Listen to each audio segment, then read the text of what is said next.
Hey Sardis, I thought I would start this week of gratitude with a Sunday moment of gratitude. And the first thing that I am thankful for today are camellia bushes in bloom.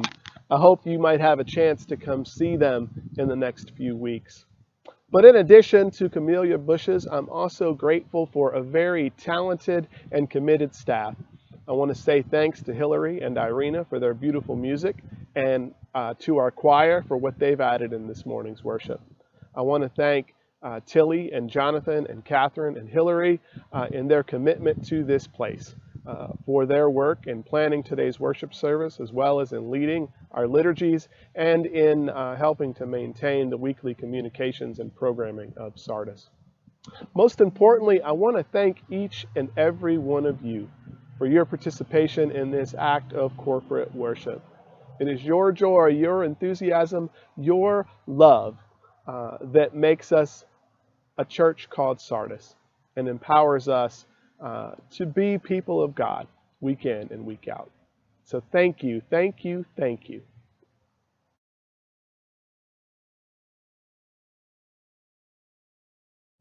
Our lesson this morning comes from Matthew's Gospel, chapter 25, verses 31 through 46. Hear now these good words. When the Son of Man comes in his glory and all the angels with him, then he will sit on the throne of his glory. And all the nations will be gathered before him, and he will separate people from one another as a shepherd separates the sheep from the goats. And he will put the sheep at his right hand and the goats at his left.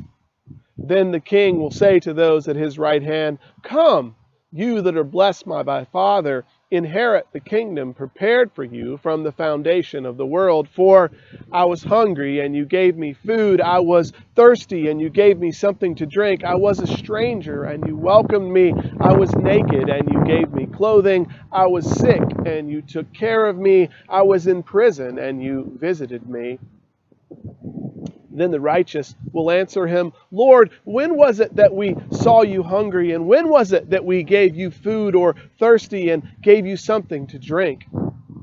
And when was it that we saw you a stranger and welcomed you, or naked and gave you clothing? And when was it that we saw you sick or in prison and visited you?" And the king will answer them, "Truly, I tell you, just as you did it to one of the least of those who are members of my family, you did it to me." Then the king will say to those at his left hand, "You that are accursed, depart from me into the eternal fire prepared for the devil and his angels. For I was hungry, and you gave me no food. I was thirsty, and you gave me nothing to drink. I was a stranger, and you did not welcome me, naked, and you did not give me clothing, sick and imprisoned, and you did not visit me." Then they will also answer the Lord, "When was it that we saw you hungry or thirsty or a stranger or naked or sick or in prison and did not take care of you?" Then he will answer them, "Truly I tell you, just as you did not do it to one of the least of these, you did not do it to me." And these will go away into eternal punishment, but the righteous into eternal life. Sardis Baptist Church, this is the word of the Lord. Thanks be to God.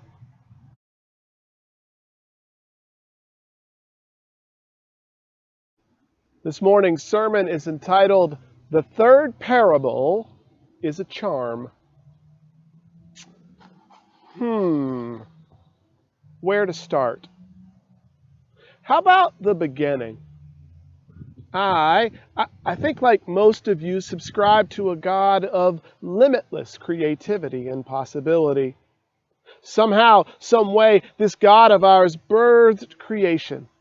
Vast oceans, mountain ranges, sky and heaven, stars, even pink flamingos.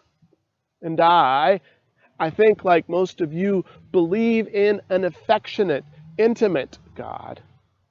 Yes, our Creator is complex, but she's also one who pays attention to the smallest of details. The same creator who concepted gravity and carved a river through the Grand Canyon also devoted and still devotes precious, time-staking thought into the creation of every human being and indeed of every creature. And not only does God participate in our design, but God delights in our presence. The Creator loves creation. As my theology professor Frank Tupper used to say, this is a concept that is so audacious, it has to be true. All of this preamble is to say that we allow ourselves to subscribe to a God with infinite power and possibilities. Why then do so many people believe that God only has a finite capacity for love and forgiveness and for humility? I really, truly believe that God's most miraculous power is her limitless capacity for love and for grace and for forgiveness. And I believe that God's world will only be revealed when God's people allow their understanding of God's capacity for love, for forgiveness, and for grace to transcend worldly imagination.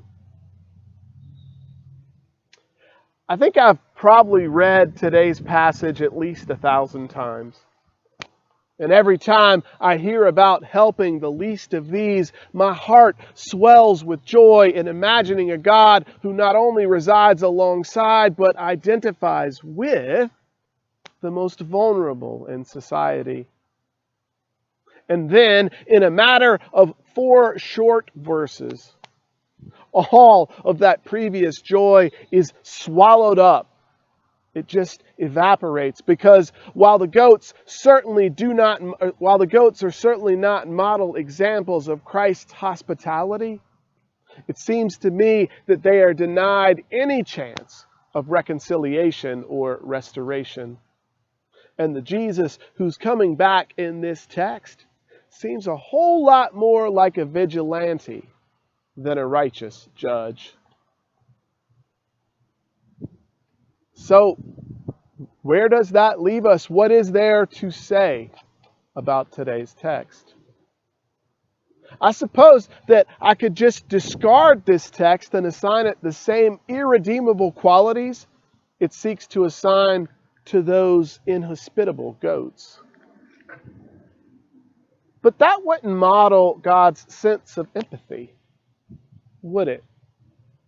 So I keep asking myself, is this text really as harsh as it sounds on its face? Maybe the whole second half of the text is a rhetorical device. Do you think there's any possibility that the author is having Jesus speak in a sarcastic or ironic tone? But you goats, you inhospitable ones, you're going to get it because, hey, you know me, I love that fire and brimstone. You are despicable. I can't even look at you. Or maybe the harsh rhetoric is a venting session. We know that Matthew's fellowship was ostracized from the larger Jewish community because of its disagreement with others about the significance of Jesus' life and ministry. This is a wounded people. They've suffered the abuses of Rome's domination system and the heartache of community fissure. Those who are spurned often ramp up their rhetoric, but saying what they feel isn't always doing what they feel. For instance, some years ago, country star Miranda Lambert wrote a hit song called Kerosene. And some of the verses of Kerosene reflected the feelings of a spurned lover. Light 'em up and watch 'em burn. Teach them what they need to learn. Ha! I'm grateful for the ha in that lyric because it illustrates emotion and hyperbole and channeled lament. Maybe, just maybe, the Matthean community believed that harsh rhetoric would generate a sincere and repentant response from their abusers. Now, I suppose that both of these two theories are possible, but I'll present you with a more likely third alternative. Much like our prior two texts from Matthew 25 in the last 2 weeks, I think it's really, really important that we avoid applying an allegorical application and that we pursue a parabolic application to this lection. That means we have to ask the question, where is the hidden meaning or the hidden truth in this story? For me, I don't have to look very hard. And as a matter of fact, the hidden truth hits me square between the eyes. On this Reign of Christ Sunday, we, the Ecumenical Church, lift up the Lordship of Christ over and above the lordship of Caesar, particularly the kind of lordship that fashions itself in fascism and authoritarianism. So in the story, when the ruler or the judge returns, we are pleasantly surprised to learn that unlike Caesar or Pharaoh or other powerful monarchs, this ruler identifies with the most vulnerable. Therefore, to feed the hungry and to water the thirsty and to care for the infirmed and to visit the prisoner are to serve and honor the ruler. Now, I don't take issue with the text for admonishing goats who deny the image of God in the hungry and in the thirsty and in the infirmed and in the imprisoned and in all who are vulnerable. All of us, each of us, we've got to work for a world where we refine our vision, not through the lenses of privilege, but instead through the lenses of love. But where I do take issue with today's text is in its likening of the character of the God of creation with the character of earthly princes and of retributive, spiteful judges. Here's the hidden truth of today's parable. We expect God's justice to mimic Caesar's. The only difference between the two rulers in this story is in the way justice is applied to different audiences. In Caesar's realm, the powerful will enjoy the loving side of justice, and the vulnerable will know its harsher edges.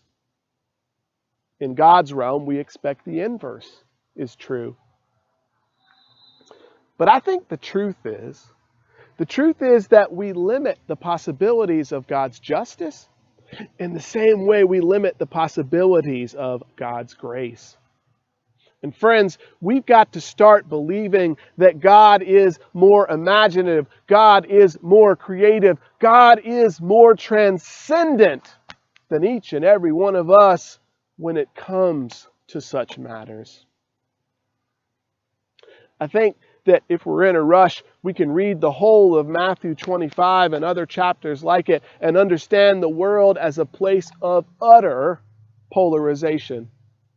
Wise and foolish, prepared and unprepared, lazy and hardworking, righteous and unrighteous, first and last, best and least, sheep and goats. And such thinking can get us all tied up in knots as we seek to convince ourselves and our neighbors of why each one of us is wise and prepared and hardworking and righteous and first and best and sheepish and also deserving of God's primary attention and status. And rather than caring about the whole of God's creation and all of the creatures that compose it, We only concern ourselves with ensuring that we're at the top of the pyramid. That is to say, it's not the domination system that we're all that concerned about. It's just making sure that we aren't personally dominated. But here's the thing.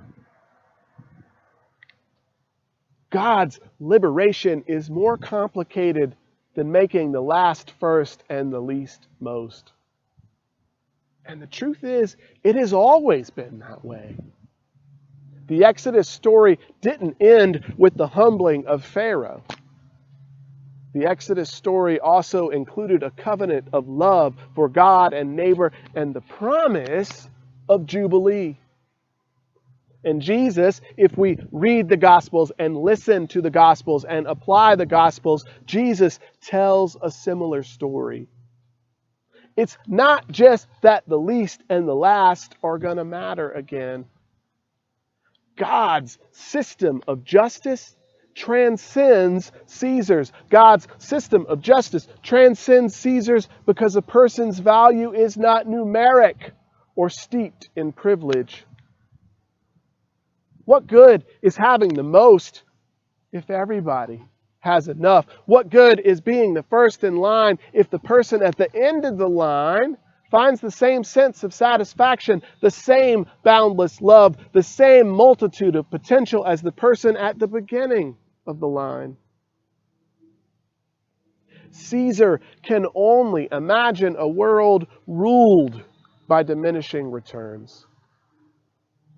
But lucky for each of us, God is not so short-sighted.